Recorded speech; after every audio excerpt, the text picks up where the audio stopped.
জুলাই আগস্টে ছাত্র জনতা সকল শ্রেণী পেশার মানুষ একটা রক্তক্ষয়ী আন্দোলনের মধ্যে দিয়ে ফ্যাসিবাদের পতন ঘটিয়ে এই অন্তর্বর্তীকালীন সরকারকে দায়িত্ব দিয়েছিলাম। সেই সরকারের প্রধান আজকে আমাদেরকে এই রাস্তায় নামতে বাধ্য করেছে। ডক্টর মোহাম্মদ ইউনূসের প্রতি আমাদের শ্রদ্ধা ভক্তির ঘাটতি ছিল না, কিন্তু গতকালকে তার যে কথা, সেই কথার প্রতিবাদ না জানিয়ে কোনো বিবেক সম্পন্ন মানুষ থাকতে পারবে না। তিনি আন্তর্জাতিক ক্রাইসিস গ্রুপের মিটিংয়ে বলেছেন যে আওয়ামী লীগ নিষিদ্ধ করার কোনো পরিকল্পনা এই সরকারের নাই। বন্ধুগণ, আপনাদেরকে মনে করিয়ে দিতে চাই, অগস্টেই এই আল-রাজির সামনে মঞ্চ করে আমরা আওয়ামী লীগ নিষিদ্ধের দাবিতে প্রোগ্রাম করেছিলাম, জেলায় জেলায় প্রোগ্রাম দিয়েছিলাম। এই বছরের 5ই ফেব্রুয়ারিও প্রধান উপদেষ্টা বরাবর জেলা প্রশাসকদের মাধ্যমে আওয়ামী লীগ নিষিদ্ধের দাবি, লুটপাটকারীদের বিচার এবং সম্পদ বাজেয়াপ্ত সহ 5 দফা দাবিতে স্মারকলিপি দিয়েছিলাম। 19শে ফেব্রুয়ারি বিক্ষোভ মিছিল করেছিলাম। কোন রাজনৈতিক দলের আওয়াজ পাওয়া যায় নাই, কোন রাজনৈতিক দল কথা বলছে না। আমরা বারবার বলেছিলাম আওয়ামী লীগ নিষিদ্ধের প্রশ্নে রাজনৈতিক দলগুলো তাদের অবস্থান পরিষ্কার করুন। এখন এই রোজার দিনে জগন্নাথ বিশ্ববিদ্যালয়ের ছাত্রদের স্লোগানের রেফারেন্স টেনেই বলতে হচ্ছে সব শালারা বাটপার। জগন্নাথ বিশ্ববিদ্যালয়ের ছাত্ররা তাদের ক্যাম্পাস সঠিকভাবে যেন নির্মাণ হয়, সেই কারণে ওই বাটপার প্রতারক বিভিন্ন গোষ্ঠীর কাছ থেকে কাজ সেনাবাহিনীর কাছে দেওয়ার জন্য যেন সুষ্ঠুভাবে সম্পন্ন হয়, তারা স্লোগান দিয়েছিল সব শালারা বাটপার, আর্মি হবে ঠিকাদার। তো এই রাজনৈতিক এই পট পরিবর্তনের পরেও আমরা দেখতে পাচ্ছি বিভিন্ন রাজনৈতিক দল ভোটের কথা চিন্তা করে আওয়ামী লীগের কালো টাকা পেতে ভিতরে ভিতরে গোপনে গোপনে আওয়ামী লীগকে প্রোটেক্ট করছে, আওয়ামী লীগের পক্ষে অবস্থান নিচ্ছে। আজকে বিপ্লবের কান্ডারি বলে যে সমস্ত ছাত্র নেতারা পরিচিত, তাদের মন্ত্রণালয়ের সচিব থেকে বিভিন্ন দপ্তরেও এই ফাঁসিবাদের দোসর যারা 24 এমপি নির্বাচন করেছে তারাও দায়িত্ব পালন করছে। আমি জানতে চাই যুবকরা উপদেষ্টার কাছে, বাফুফের সহসভাপতি জাহিদি রেডিয়ান ফার্মার আওয়ামী লীগের ফাঁসিবাদের দোসর 24-এ নির্বাচন করেছে, সে কিভাবে বাফুফের সহসভাপতি হয়? এইটা তো বিপ্লবের ঠিকাদার দাবি করে ছাত্র নেতাদের মন্ত্রণালয়। তার মন্ত্রণালয়ের সচিব নজরুল ইসলাম আওয়ামী লীগের নিয়মিত সুবিধাভোগী ছিল। এইভাবে অন্তত 15 জন সচিব আছে যারা আওয়ামী লীগের আমলে নিয়মিত সুবিধাভোগী ছিল। তারা সচিব হচ্ছে, ছাত্র সমন্বয়করা বিভিন্ন জনের বিষয়ে তদবির করে তাদেরকে পুনর্বাসনের সুযোগ করে দিচ্ছে, আর দোষ দিচ্ছে আর্মি আর সরকারের। মানে অনেকটা এই আওয়ামী লীগের ঠিকানা এই বাংলায় হবে না, এই বাংলায় হবে না। এখন পরিস্থিতি দাঁড়িয়েছে আঙ্গুর ফল না খেতে পেরে টক। সরকারের কাছ থেকে সুবিধা নিয়ে সরকারের উপরে তারা খবরদারি জারি করে পার্টি গঠন করে তারা আজকে হাসিনার মতো আরেকটা ফাসিস্ট পার্টি হতে চায়। যেই কারণে আজকে তারা আর্মি নিয়ন্ত্রণ করতে চায়, পুলিশ নিয়ন্ত্রণ করতে চায়, রাজনীতিবিদদের মধ্যে বিভাজন তৈরি করতে চায় এবং দেশে নৈরাজ্য তৈরি করতে চায়।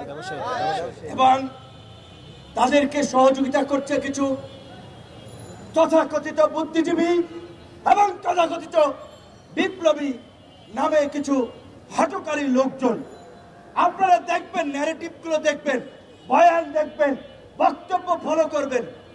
আমরা বলছিলাম ছাত্র জনতা, সামরিক বাহিনী, পুলিশ প্রশাসন, সমস্ত জনগণ অন্তত একটা পর্যায়ে এক বিন্দুতে এসে মিলিত হয়েছে বিদায়ী এই গণ অভ্যুত্থান সফল হয়েছে।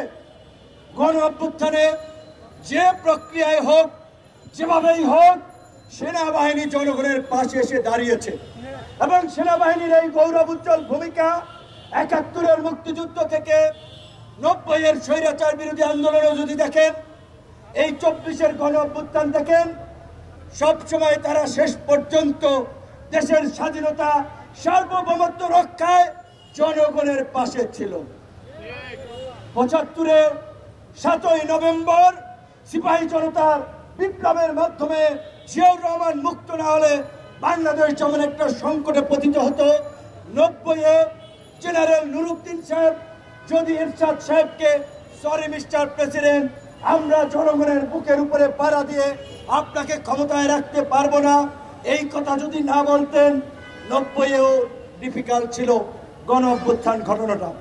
২৪-এর গণ অভ্যুত্থানেও সামরিক বাহিনী যদি শেষ পর্যন্ত জনগণের কাতারে এসে না দাঁড়াতো, তাহলে দেশে গৃহযুদ্ধ লেগে যেত, রক্তপাত হতো, ওই দক্ষিণ আফ্রিকার বিভিন্ন ব্যর্থ সংঘাতপূর্ণ রাষ্ট্রের তালিকায় বাংলাদেশের নামও যুক্ত হতো।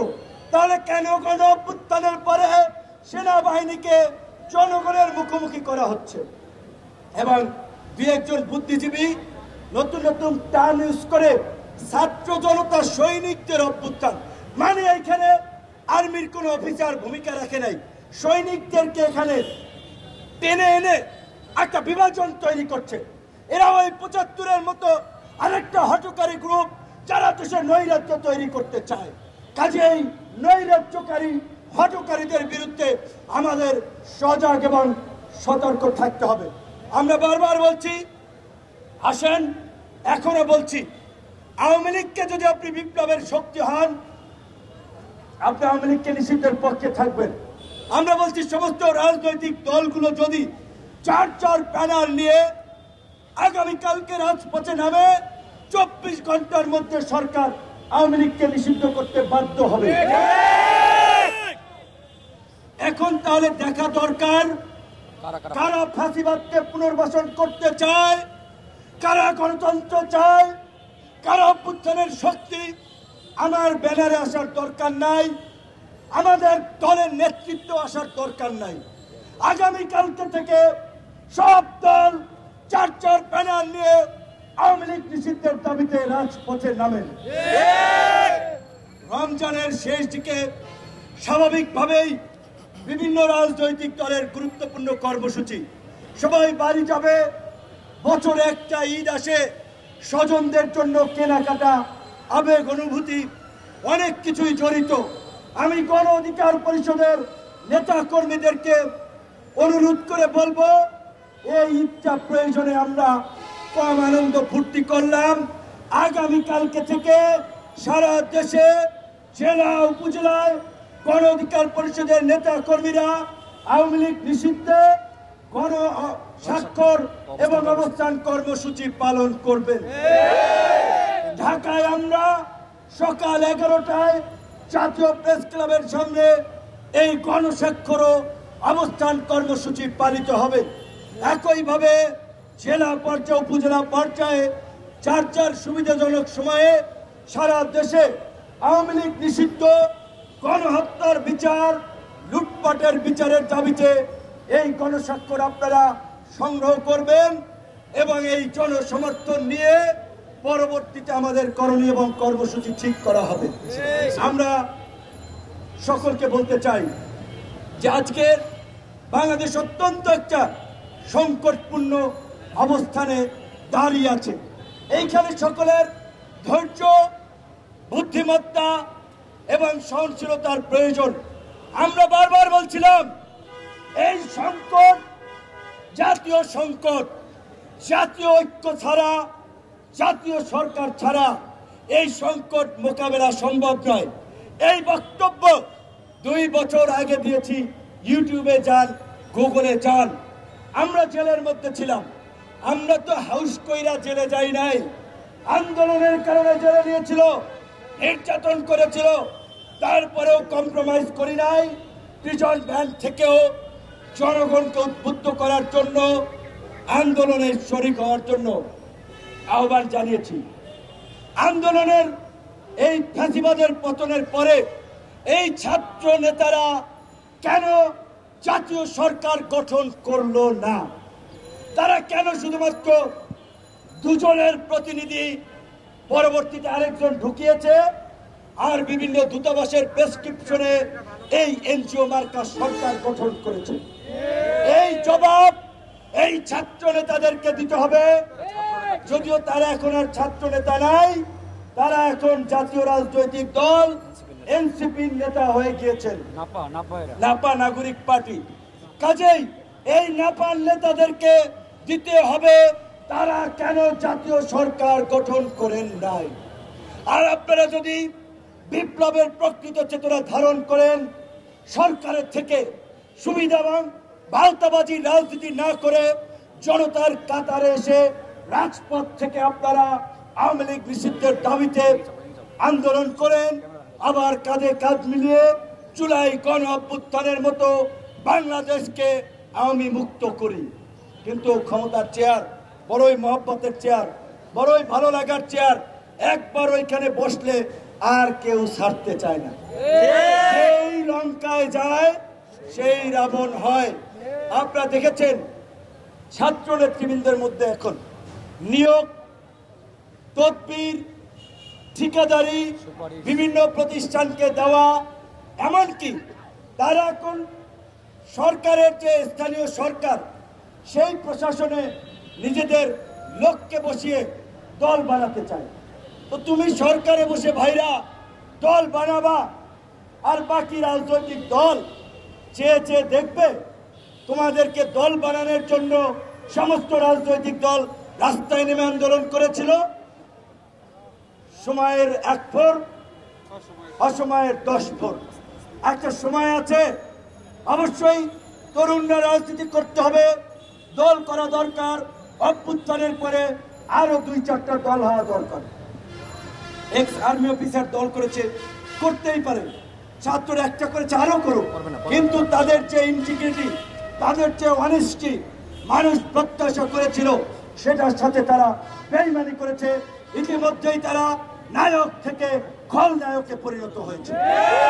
কাজেই আওয়ামী লীগকে নিষিদ্ধের দাবিতে ডাবল স্ট্যান্ডার্ড গেম কেউ না খেলে আমরা গণ অধিকার পরিষদের মতো সকল রাজনৈতিক দলকে রাজপথে নেমে আওয়াজ তোলার আহ্বান জানাই এবং প্রধান উপদেষ্টা সহ এই সরকারকে পরিষ্কারভাবে জানিয়ে দিতে চাই, এই গণ অভ্যুত্থানের প্রকৃত মাস্টার মাইন্ড কারা, কিভাবে এই আন্দোলন কোথায় কিভাবে হয়েছে, সেটা 18 থেকে এই কোটা সংস্কার থেকে রাষ্ট্র সংস্কার আওয়াজ উঠানো তরুণরা জানি।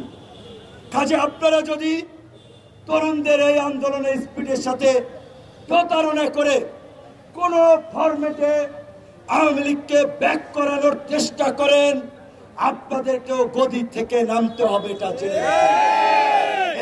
এইটা জেনে রাখেন। শুধুমাত্র সরকার অকার্যকর হবে, দেশে স্থিতিশীলতা আসবে না, সংকট ঘনীভূত হবে।